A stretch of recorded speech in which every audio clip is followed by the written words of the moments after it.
Hello everyone. তো সকল বন্ধুকে শুভ রথযাত্রার শুভেচ্ছা। দেখো কত ভিড় রথের মেলাতে।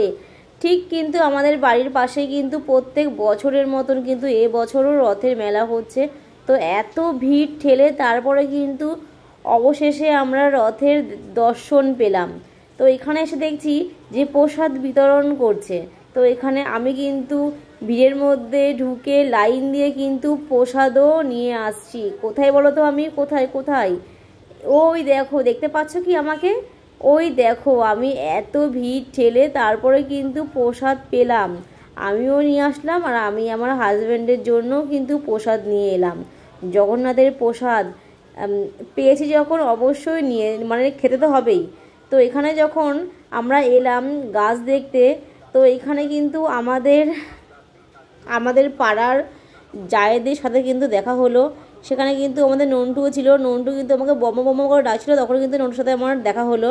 তো এখানে কিন্তু আমি গাছ পছন্দ করছিলাম। তার মধ্যে কিন্তু দেখো, দেখতে পাচ্ছ এখানে মৌসুমি, আমার টুম্পা, পলি, পিয়া সবাই কিন্তু ওরা ঘুরতে বেরিয়েছে, আমাদের আগেই ঘুরতে এসছে। যাই হোক, মেলাতে দেখা হলো। দেখা হওয়ার পরে আমি ওদের তিনজনকে 3টা আইসক্রিম কিনে নিলাম।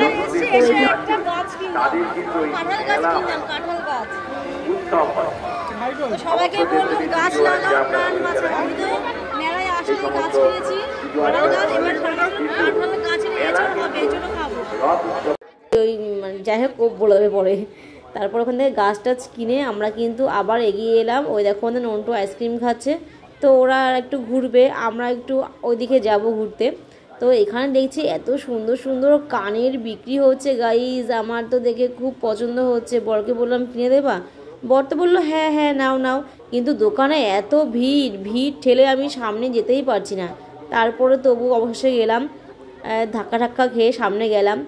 যে কিন্তু আমার এই কানেরটা খুব পছন্দ হয়েছে। দেখো সবুজের মধ্যে খুবই সুন্দর লাগছে কানেরটা। এবার বরকে বললাম কেমন লাগছে, ও বলছে কি হ্যাঁ তুমি পরবা, তুমি পছন্দ করে নাও। তো আমি কিন্তু কানেরটা পছন্দ করলাম করে কিন্তু নিয়ে নিয়েছি। খুবই সুন্দর হয়েছে কিন্তু কানেরটা। এবার কিন্তু ভাবলাম না আর এক জোড়া কানেরটা নিয়ে নিই। তো আবার গেলাম দোকানে, যেয়ে কিন্তু আরও এক জোড়া কিন্তু কানের নিয়ে নিলাম। তো বেশ পছন্দ হয়েছে কিন্তু আমার কানেরগুলো। আমি যখন পরবো তখন তোমাদের অবশ্যই বলবো সুন্দর হয়েছে কানেরগুলো। তো ওখান থেকে নিয়ে চলে এসেছি। এবার ভাবছি রথের মেলায় এসেছি, বাদাম কিনবো না, তা কখনো হয়? তো এখানে কিন্তু আমি 250 মতন বাদামও কিনে নিলাম। এবার এখানে দেখছি কি সুন্দর সুন্দর ফুল বিক্রি হচ্ছে। আমি কিন্তু একটা ফুল গাছ কিন্তু পছন্দ করেছিলাম কিনবো, কিন্তু নিলাম না, কিন্তু নেব। দেখো আমি কিন্তু বসে পড়লাম, ঠিক গুছিয়ে বসে পড়লাম। কিন্তু ফুলগুলো দেখছিলাম কত কি দাম, কিন্তু খুবই কিন্তু সস্তা ছিল ফুলগুলো।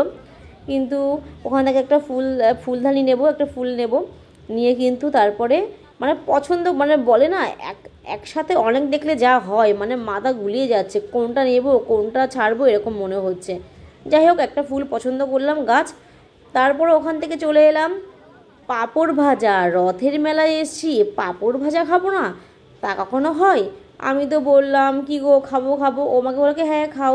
তো আমি ওই আন্টিটার দোকানে যেয়ে বললাম আন্টি আমাকে একটা পাঁপড় দাও। তো উনি আমাকে কিন্তু একটা পাঁপড় দিচ্ছে গরম গরম ভেজে। দেখো পুচকুসুম সোনা, দেখো আমাকে একটা পাঁপড় দিচ্ছে, আন্টিটার ছেলে, ও সবাইকে দেওয়া ধোয়া করছে। যাই হোক, কী সুন্দর পাঁপড়টা গরম গরম মচমচ করছে, খেতে খুব ভালো লাগলো খেতে। আমার খাওয়া দেখে আমার বড় বলছে তুমি একা একা খাচ্ছ, আমিও একটা নেবো। হ্যাঁ নাও না। তো আমার বড় কিন্তু ও কিন্তু একটা পাঁপড় খাচ্ছে, কিন্তু ওকে আমি দেখাতে পারলাম না। যাই হোক, এখান থেকে পাঁপড় ভাজা খেয়ে আমার তো খুব ভালো লেগেছে। এবার বায়না করছে এটা আইসক্রিম খাবো আইসক্রিম খাবো। সামনে দেখছি কুলফি মালাই। তো আমি আর ও কিন্তু কুলফি মালাইও খেলাম। খেতে খেতে কিন্তু বাড়ি চলে এলাম। তো আমাদের ভিডিওটা কেমন লাগলো অবশ্যই তোমরা জানাবে।